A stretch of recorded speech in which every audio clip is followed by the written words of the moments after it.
Hey there, howdy, you tuberubers and tuberettes alike. It's a short talk in the trailer park with the old guy that you've been waiting to listen to for, several minutes. Well, the thing is, I don't know how my videos circulate and I don't know how many people see them, but I did look at the YouTube analytics and stuff, and, I got like 50 views or something in the last month, which is fine by me. I do like doing these videos, and I just thought to myself, I'm going to go for a little walk, and it's a little afternoonish right now, and boy, I was unprepared for the temperature out there. So I'm wearing a brand new T-shirt, and it's so thick. I'm thinking maybe I'll peel this thing off and find a older, flimsier model. But anyway, I got the cooler running in here, and eventually, we'll cool down some. But it's just I'm like such a wimp around the heat, and I'm a wimp around the cold too, as it turns out. If you'll recall last winter.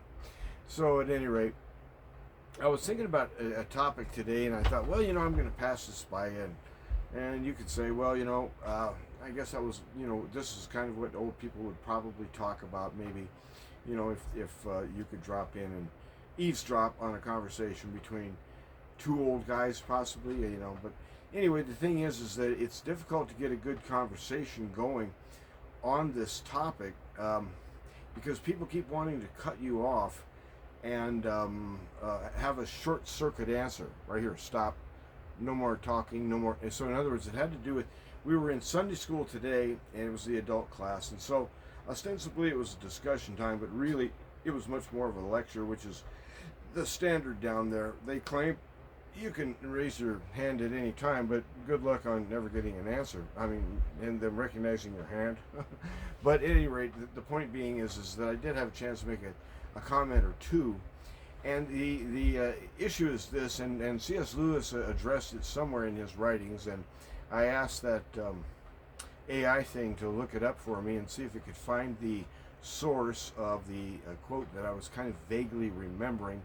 But in other words, Lewis was talking about there's a necessary psychological thing that occurs in human beings such that as a conservative believer in Jesus, I presume when I find that you're a liberal that you're not a believer. It's because, in other words, it would be impossible to be one given what I know about liberalism and the faith, you see. And so, and then the liberals return the favor and point the same weapon right back at us. Well, at any rate, it works out to this sort of polar world, us versus them, the innies versus the outies, the uppies versus the downies. And so you end up with this weird polarity. And this is a sort of a natural human sort of default structure. We keep generating this over and over again. And so I sort of introduced the idea that essentially when we observe that we are being forced into a situation where you must choose, are you a Democrat or are you a Republican? I need to know, and you have to have an answer. There is no in between. Oh, okay, well in that case, I'll tell you what, I'm a monarchist, and I'm awaiting the true king to return. In other words, he has introduced into the world an entirely new schema. In other words, he's overlaid, or he's introduced a invisible domain, he calls it the kingdom, in which righteousness dwells, he dwells, and his people thrive. So, in other words, his kingdom is expanding, and it's expanding through people like you and me who testify that Jesus Christ, yes, he is Lord, and he has risen indeed. And our word of testimony, joined to those who've gone before us, is the spirit of prophecy. In other words, when we speak forth the testimony of Jesus Christ into the world, we are operating de facto in the spirit of prophecy. This is something the book of Revelation would teach. So go look it up, go figure. But the point being, I got to thinking about it, that there's this, this idea that there's got to be a third way. There's got to be a way so that you can step back and say, well, if the only options are conservative or liberal, as an example, last November I voted conservative but I was actually voting as a libertarian. And so this whole idea of Trump backing down on all of his promises having to do with, say, the war in Ukraine, he's going to shut it down, what, in the first couple of hours or something? What prices were going to drop? Wait a minute. The whole idea of we're not going to be involved in any foreign wars, any new foreign wars, and stuff like that. And so at any rate, and this weird divorce affair he's got going on with some of his what were key allies, and I wonder if the guy's falling apart. There's lately there's reports that him and his wife are what do you call it, defunct as a couple. I don't know if they're going to get divorced. I don't even know if these reports are real. I mean, that's kind of where we're at with the interweb.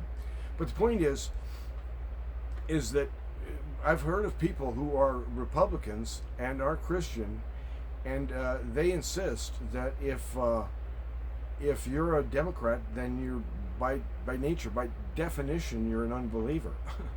And so I'm sure the favor is returned. But the point is that that's a natural situation, and it's a trap. It's a trap for us. And I think the Christian answer is NOTA, none of the above. It's kind of like, would you rather vote Democrat or Republican? So you're asking me, would I rather be shot or stabbed? Do I prefer arsenic or being hung by the neck until dead?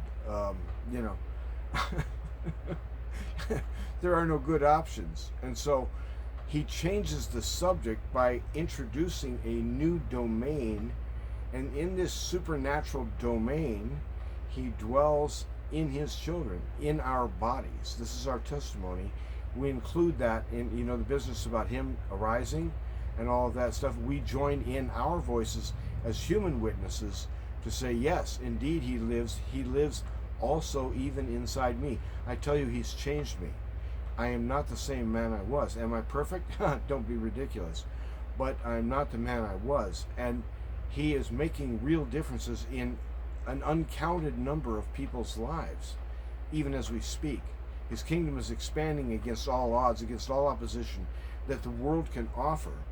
And the church is being hated more and more around the world by practically, well, not everyone, but by the intelligentsia, by those who are in the know, that the bad guys, the new bad guys on the block, the new terrorists on the block are going to be the Christians.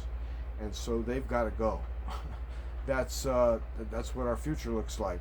And so the thing is that I don't count on any secret rapture of blasting off out of here before all that stuff comes down.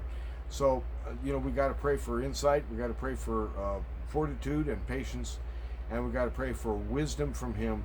And so, in other words, there is the third way. The third way is we go into this confessing Christ, confessing his victory, confessing the fact that we are in him already. We shall be raised immortal, clothed in immortality and gladness, which no one shall ever take away from us. And so, buck up. You're on the winning side. So I just wanted to kind of think about it that way today, that, in other words, it's so easy for us to get bogged down into these political battles. And are you for or against Trump? Are you for or against Biden? All this stuff. And it's like, well, I think what the question is that how would Jesus view these things? And I think he would view them from the perspective of, this is the Father's kingdom, and order will prevail in his name. In other words, to his glory we work. And so the works that he calls us to are works of service, works of compassion, works of patient endurance in the face of insane opposition. And so the church, it's in its natural element when it is being publicly hated and despised. So buck up. You're on the winning side. You're on the correct side of history if the establishment hates you. So be a conspiracist, be a terrorista, whatever you need to be, as long as you stay faithful to Jesus and let the world know that he's not silent and he's still gathering his own against any opposition the devil can offer. And he is stealing the devil blind, bringing in an uncountable host. Really, he's the brilliant captain. So peace be to you, and have a good day. And we didn't get this far in Sunday school, of course, but that's because I wasn't in front of the thing doing the lecture. Yeah, the thing is that when you hear people say, I want this to be a wide open conversation. We have an open door policy around here. It's like, what that means is shut up. This is the story, and stick with it.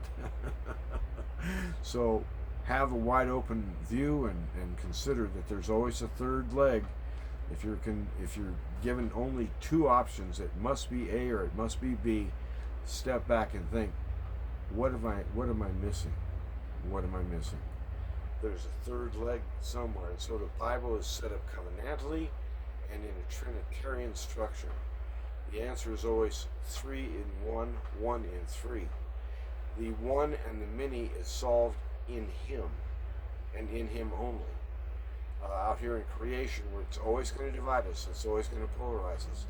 And the one and many has been for a lot of what people have died for in the past. But the thing is that both are required. We need 2 wings on this bird to fly.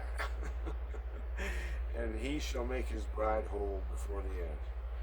He's reconciling enemies to Himself, and reconciling enemies with enemies. It's kind of what He does. Amen. Have a good day.